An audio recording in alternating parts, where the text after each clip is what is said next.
कई लोगों को ऐसा लगता है कि भगवान सबकी सुनते हैं, सबकी विशेष पूरी करते हैं, लेकिन मेरी बात को नहीं सुनते। मेरी विशेष पूरी नहीं होती, मेरी इच्छाएं पूरी नहीं होती। जो हम मांगते हैं वो हमें मिलता नहीं है।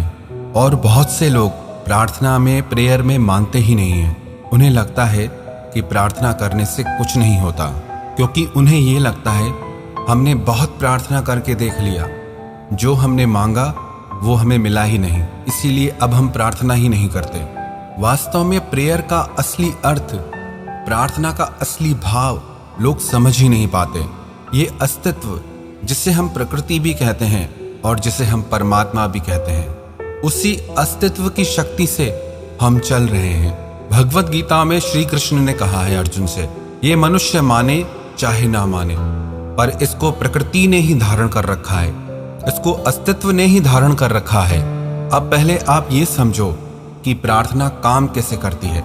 अब जैसे आपके घर में इलेक्ट्रिसिटी का, बिजली का कनेक्शन है, तो क्या अपने आप सारी लाइट्स जल जाती हैं? क्या अपने आप आपका फोन चार्ज हो जाता है? आपको अपना फोन चार्ज करने के लिए इलेक्ट्रिसिटी के साथ अपने फोन के चार्जर को कनेक्ट करना पड़ता है, तब आपका फोन चार्ज होता है। ऐसे ही जब हम उस परम शक्ति के साथ अपनी प्रार्थनाओं का चार्जर कनेक्ट करते हैं, तो हमारे भीतर उस परम शक्ति के द्वारा ऊर्जा प्रवाहित होने लगती है। परमात्मा परम शक्ति का नाम है, कोई हमारा नौकर नहीं है जो हमने ऑर्डर किया और हमारी इच्छा पूरी हो गई। प्रार्थना करने के सबसे बड़े 3 फायदे होते हैं। एक तो आपके अंदर शांति आती है, आपका मन शांत होता है और शांत मन से आप बेहतर जिंदगी जी पाते हैं। और दूसरी बात, आपके भीतर विश्वास जगता है, आप अपने डर से आगे सोच पाते हैं, आपके अंदर कॉन्फिडेंस आ जाता है, हिम्मत आ जाती है। तीसरी बात, आपके भीतर एक शक्ति आ जाती है, उस विश्वास से कि परमात्मा मेरे साथ है, वो मेरी मदद जरूर करेंगे। जब आप प्रार्थना में अस्तित्व से, परमात्मा से सहायता मांगते हैं, तो वो किसी न किसी रूप में आपको वो सहायता जरूर पहुंचाते हैं। पर इसका मतलब ये नहीं है कि आप कुछ भी ना करें। कहते हैं कि आलसी इंसान को देखकर परमात्मा भी घबरा जाता है। परमात्मा उन्हीं के लिए कुछ करता है जो खुद कुछ करने के लिए आगे कदम बढ़ाते हैं। एक बार एक किसान किसी दूर गांव में रहता था। उन दिनों बारिश का समय था, चारों तरफ गड्ढों में पानी भरा हुआ था। कच्ची सड़क बारिश की वजह से फिसलन भरी हो गई थी।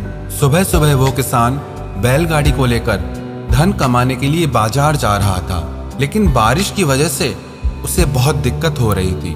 फिर भी किसान धीरे धीरे सावधानी से अपनी बैलगाड़ी को बाजार की तरफ ले जा रहा था, लेकिन अचानक रास्ते में एक गड्ढा आया और बैलगाड़ी का पहिया गड्ढे में फंस गया। और ये देखकर किसान मन ही मन परमात्मा को शिकायत करने लगा कि एक तो मेरे पास वैसे ही पैसों की कमी है, ऊपर से बारिश हो रही है और ऊपर से मेरी बैलगाड़ी इस कीचड़ में धंस गई है। बहुत उल्टी सीधी बातें परमात्मा के लिए कहने लगा कि तू मुझे जानबूझकर दुख देता है और यहाँ कोई मेरी मदद करने वाला भी नहीं दिख रहा। फिर वहाँ से एक व्यक्ति गुजरा। उसने किसान से पूछा, तुम इतने परेशान क्यों हो? वो बोला, मैं सुबह से यहाँ बैठा हूँ, मेरी गाड़ी फंस गई है, मेरा तो नसीब ही खराब है, भगवान ने मेरे साथ बहुत अन्याय किया है। तो उस व्यक्ति ने कहा, तू इतनी देर से यहाँ बैठकर अपने भाग्य को कोस रहा है, परमात्मा को कोस रहा है। क्या तूने खुद कोशिश की इस बैलगाड़ी को कीचड़ से निकालने की? एक बार भी अपनी तरफ से प्रयास किया? वो किसान बोला, नहीं, मैंने कोशिश नहीं की। तो फिर उस व्यक्ति ने कहा कि आप बैलगाड़ी को बाहर निकालने की कोशिश करो, मैं भी आपकी मदद करता हूँ। फिर उन दोनों ने मिलकर उस बैलगाड़ी को कीचड़ से बाहर निकाल दिया। अधिकतर लोग ऐसे ही होते हैं जो खुद कुछ नहीं करना चाहते, अपने भाग्य को कोसते रहेंगे, परमात्मा को कोसते रहेंगे। उन्हें लगता है कि परमात्मा ने उनके साथ बहुत गलत किया है। इंसान का स्वभाव ऐसा है, जब भी कुछ अच्छा काम करता है ना, तो उसका क्रेडिट वो किसी को नहीं देता। वो कहता है कि ये मैंने किया है। और जब भी कुछ बुरा होता है ना, तो वो उसका जिम्मेदार किसी और को ठहराता है, किसी और को बताता है। जब तक आप खुद के लिए कोई कदम नहीं उठाएंगे, तो परमात्मा या भाग्य आपके लिए क्या कर सकता है?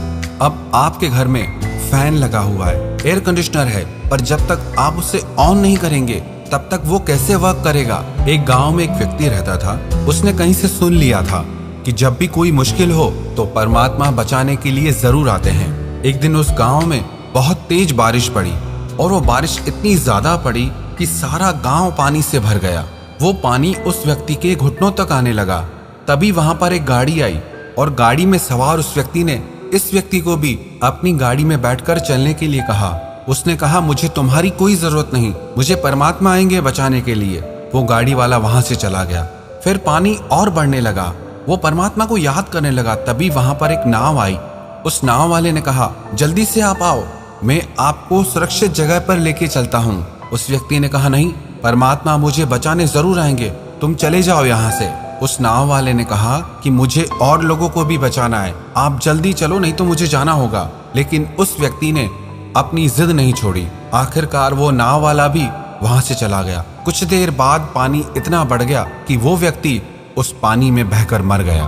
कहानी ये कहती है, मरकर जब वो परमात्मा के सामने गया तो वो परमात्मा से लड़ने लगा कि आप मेरी सहायता के लिए नहीं आए, मुझे बचाने के लिए नहीं आए। जबकि मैंने जिंदगी भर यही सुना है कि जब भी कोई मुश्किल होती है तो परमात्मा बचाने के लिए आते हैं, लेकिन आप मुझे बचाने के लिए क्यों नहीं आए? तो परमात्मा ने कहा, मैं तेरे पास 2 बार बचाने के लिए आया, एक बार उस गाड़ी वाले के रूप में और एक बार उस नाव वाले के रूप में, पर तूने मुझे पहचाना ही नहीं, समझा ही नहीं, जाना ही नहीं। ऐसे ही परमात्मा हमारी भी किसी न किसी रूप में आकर मदद करते हैं, लेकिन हम उसे समझ नहीं पाते, पहचान नहीं पाते।